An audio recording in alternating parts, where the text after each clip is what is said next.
will be the last creature when I am done. The cosmos will then be perfect, free of the braying abominations that are all other living things.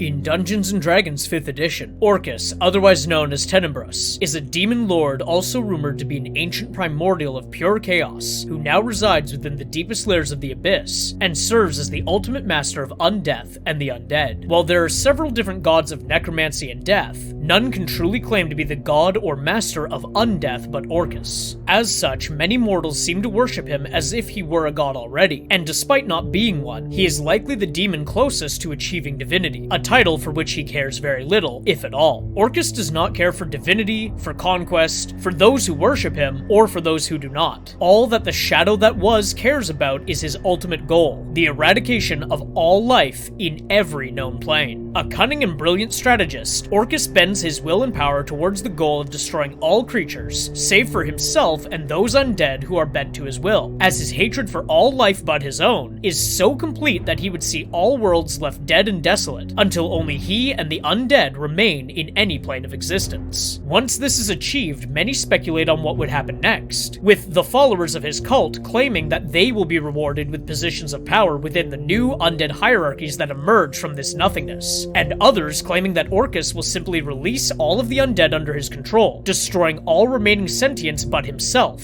thereby cutting gods, devils, and demons off from the arcane and soul energies upon which they rely, leading to the heat death and divinity death of the known universe. So basically, he's not very nice. Orcus's physical form is often described as a massive hulking 15 to 20 feet tall, with a rotting bloated flesh for skin, and bestial features such as fur, cloven hooves, the giant wings of a bat, a spiny, almost lizard-like tail with poisonous barbs, and his unique ram skull head complete with horns and a maw of tusks and razor-sharp fangs. In his hand, he would sometimes carry the legendary Wand of Orcus, a massive spine topped with a screaming skull that can rend life with ease, and would sometimes be left behind on mortal planes for adherents of Undeath to find and wield in his name. It's said that the Wand of Orcus makes its wielder and their followers immune to all of Orcus's powers, and also gives them access to some of his abilities. And though it's been destroyed many times, weakening Orcus and his legions, it always seems to reappear. In 5th edition, Orcus has an AC of 17 or 20 if he's holding his wand. He has 405 hit points, a move speed of 40, and a fly speed of 40. He has incredible stats, saving throws in Dex, Con, and Wisdom, resistance to cold, fire, and lightning, immunity to necrotic poison and non-magical damage. He can't be charmed, exhausted, frightened, or poisoned, and he has both true sight and telepathy. When holding his wand, he can cast Animate Dead, Blight, and Speak to Dead, or alternatively, he can use one of 7 charges to cast Circle of Death or Finger of Death, or he can cast Power Word Kill for 2 charges. Once per day, he can also summon undead creatures with a total HP not exceeding 500 under his command. Even without his wand, Orcus can cast Chill Touch or Detect Magic at will, create undead and dispel magic 3 times per day, and time stop once per day. He has legendary resistance, magic resistance, and his own attacks are magical, and he has the trait Master of Undeath, in which he can choose the level at which he casts most necromancy spells, and he does not require the cover of night for those whose requirements included. In combat, he makes 2 Wand of Orcus attacks which deal 11 to 32 bludgeoning and 2 to 24 necrotic damage each, for a per hit total of 13 to 56, and a grand total of 26 to 112. Alternatively, he can strike once with his tail for 11 to 32 piercing and 2 to 16 poison, though he should only really do this if he doesn't have his wand. For legendary actions, he can make a tail attack or cast Chill Touch at level 17. This deals 4 to 32 damage, or for 2 actions, he can cast Creeping Death, creating a 20-foot diameter cylinder on the ground that gives any creature within it vulnerability to necrotic damage. As a DM, I would only use Orcus as a boss creature at the end of a very high-level campaign, and I would likely give my players some sort of opportunity via quests to destroy his Wand of Orcus, weakening the Demon Lord of the Undead to make the final fight a little more survivable. I would start combat out with Orcus summoning undead minions with a combined total health of 500 HP, making them fight on his behalf and to weaken players, while the big man himself peppers them with chill touches from afar. He should be using his legendary actions to cast Creeping Death,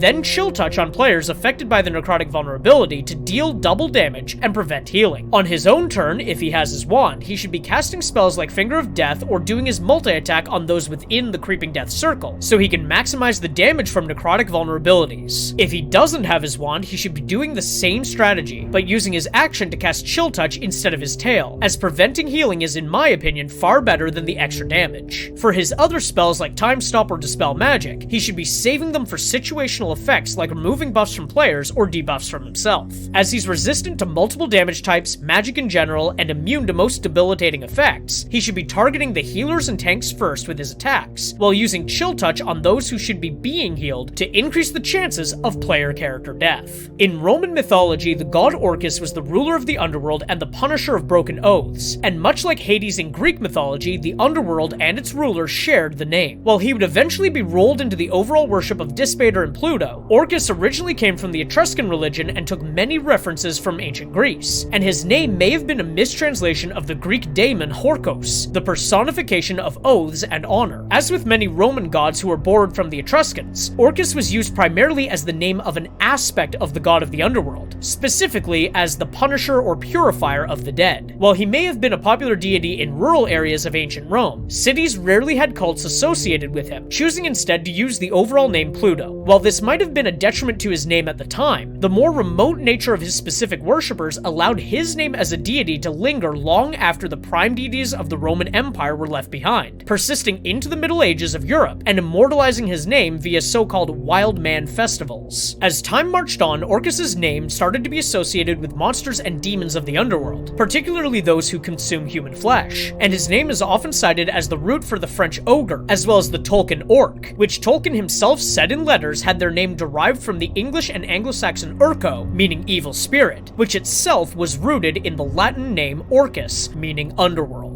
In comparing the monster to the myth, it seems that D&D has leaned heavily into the later interpretations of Orcus, as a monstrous demon who consumes flesh and represents evil. As D&D and the Forgotten Realms have evolved, the story of Orcus has been altered and added upon, creating the notion that he may have actually been a primordial titan, who yearns to return to the nothingness that preceded creation, and believes that Undeath is the path that will lead him there. Regardless of his origin, Orcus the Bloodlord, the shadow that was, and the master of Undeath, is a terrifying demon lord and encounter to face in D&D.